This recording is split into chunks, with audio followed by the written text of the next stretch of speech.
Hello, everyone, and welcome. Today, I'd like to take you on a journey with me, a deeply emotional story that not only helps you practice your English, but also illustrates the power of hope and resilience in our lives. Grab a seat, settle in, and let's begin. Years ago, I found myself in a difficult place. I was living in a small apartment in a bustling city, thousands of miles away from my family. You see, I had moved there for work, believing it would open new doors and exciting opportunities. At first, everything was smooth sailing, as people often say. I had a job I enjoyed, a cozy place to call home, and the thrill of exploring a new city every weekend. It seemed like I had it made.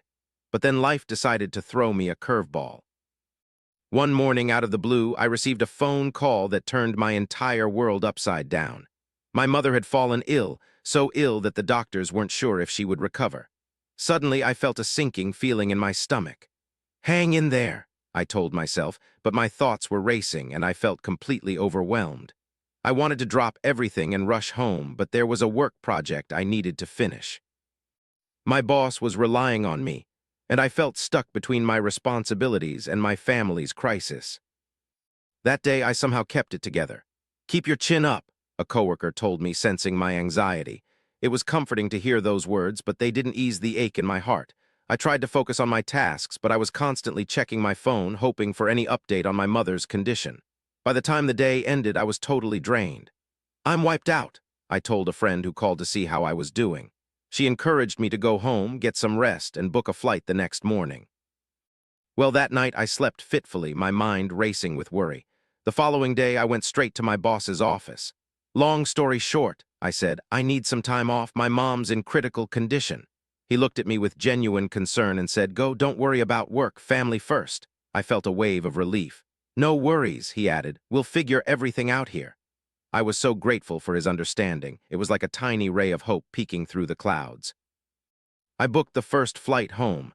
It felt like the longest journey of my life, constantly looking at the clock, wishing I could just teleport and be by my mother's side. When I finally arrived, my dad picked me up at the airport. He gave me a shaky smile, trying to stay strong, but I could see the worry etched on his face. "We've got this," he said softly, as if trying to convince himself more than me. "We'll get through it." Walking into my mother's hospital room was heartbreaking. Machines beeped and hummed, and she looked so fragile lying there, barely conscious. I held her hand and whispered, "Hang in there, Mom. We're all here for you." A tear rolled down her cheek, and though she couldn't speak, I knew she felt my presence. In that moment, I realized just how precious life is and how I had been taking certain things for granted. Over the next few days, I barely left her side. I camped out on a small, uncomfortable chair, catnapping whenever I could. It was tough going, as they say, watching someone you love fight for their life. Yet in the middle of all this heartache, something beautiful happened. Friends and neighbors poured in with home-cooked meals, flowers, and words of encouragement. "Fingers crossed she gets better soon," they'd say, gently patting my back. The doctors were cautiously optimistic, and each new day felt like a tiny victory. One evening, when the hospital was quiet, my mother stirred. Her eyes fluttered open, and for the first time in days, she managed a weak smile. "You're here," she whispered. I couldn't hold back the tears. She squeezed my hand as if to say she was still fighting. There was a warmth, a tenderness in that moment that reminded me of the strength in human connection. It's funny how such a small gesture can reignite hope inside you. Eventually, my mother's condition stabilized. She wasn't fully out of the woods yet, but the doctors started talking about a rehabilitation plan, physical therapy, medication, and regular checkups. "A piece of cake," one of the nurses joked, trying to lighten the mood. We all smiled because, although we knew it was going to be a long road, the nurses' confidence gave us a dose of optimism we desperately needed. I spent the following weeks helping my mother transition from the hospital to a rehab facility and finally back home.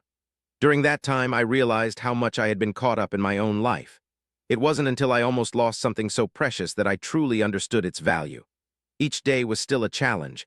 There were setbacks, moments where she felt discouraged, and plenty of sleepless nights for both of us. But I kept reminding her, "Keep going, Mom. You've come this far. Don't throw in the towel now." And slowly, she recovered a bit more each day. When the time came for me to return to the city, I hesitated. Part of me wanted to stay with my mother to make sure she was absolutely okay. But she insisted, "Go back, live your life, I'm fine now. You've done so much already." As I prepared to leave, she held me tight and whispered, "Thank you, my child, for everything." I hugged her back, tears in my eyes. "Anytime, Mom," I said. "No problem at all. That's what family is for." Back in the city, everything felt different. The same streets, the same apartment, the same job, but I wasn't the same person. I realized I had a choice. I could be defined by fear and anxiety, or I could allow this experience to make me stronger and more empathetic. Fair enough, I thought. Life had tested me, and I discovered a well of courage within myself that I never knew existed. That realization changed everything. I learned to appreciate small things, like the kind gesture of a coworker who offered to cover for me while I was away, or the simple comfort of having a cozy bed after a long day. I also began calling my parents more often, making sure they were doing well, and telling them I miss you, just because. Those little efforts, those everyday acts of love, now mean so much more to me. Looking back, the experience taught me that no matter how tough things get, it's important to hold on to hope. Sometimes all we can do is play it by ear, trusting that each step we take will lead us toward a better tomorrow. And sometimes, the best lessons come from the hardest experiences. So if you're going through a difficult time right now, hang in there and keep your chin up. Remember, you're stronger than you think. Lean on the people who care about you and don't be afraid to ask for help. Life can feel overwhelming, and it's okay to say, "I'm beat," or "I'm wiped out" sometimes. Just don't lose faith in your ability to persevere. Each challenge is an opportunity to grow, to love deeper, and to discover who you really are.